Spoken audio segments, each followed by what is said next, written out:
See hoone siin minu selja taga on algselt ehitatud kirikuks, kuid võõrvõim võttis ja muutis ta võimlaks. No kujutage ette neid võimlemissusside higilehka, vilet, ergutusüüdeid ja karjeid.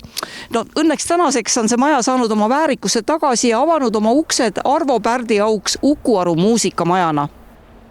Ja tõesti, Pauluse kirik ju ehitati algselt, tornikiivriteni ei jõutud, kirikuna tegutseda jõuti küll väga-väga vähe, sellepärast et sõda tuli peale.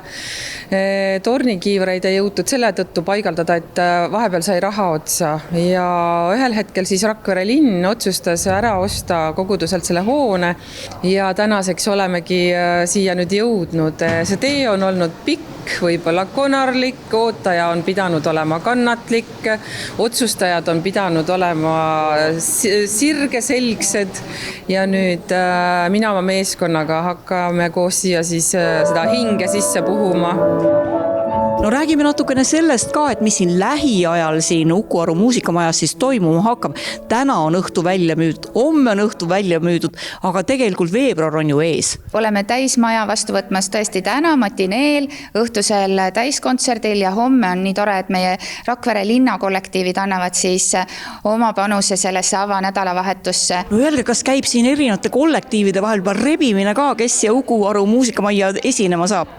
Meil on olnud väga tihedad kuud nüüd alates detsembrist ja jaanuar seda enam, et huvi on olnud suur, meil on rõõm seda maja näidata, tutvustada tingimusi, võtta kõiki vastu, et siin on tõesti nii-öelda erakorraldajaid, on muusikuid, kes siia ise on nii-öelda tulemas, oma kontserti korraldamas, ja erinevad ka žanrid on esindatud.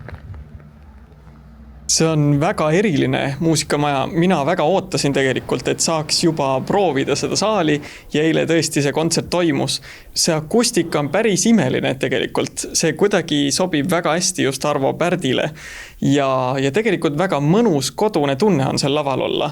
Et ta ei ole liiga suur, ta ei ole liiga väike, publik ei ole liiga kaugel ega liiga lähedal. Et kuidagi on see kõik väga hästi mõeldud ja mulle tohutult meeldib see kõrgus, mis on selles saalis. Et see annab tegelikult akustikale ka palju juurde. Kas muusiku jaoks tundub, et siin on kõik nagu läbi mõeldud, et just akustika on tavaliselt see komistuskivi ju? Tundub, et on väga hästi läbi mõeldud. Tundub, et kõik toimis hästi ja et on olnud ka hea tiim, kes sellega töötab. Et mitte ainult see saal, vaid vähemalt muusika jaoks see kogu lavatagune, kuidas lavale pääseda, kas on head prooviruumid ja nii edasi, et see on väga hästi kõik õnnestunud.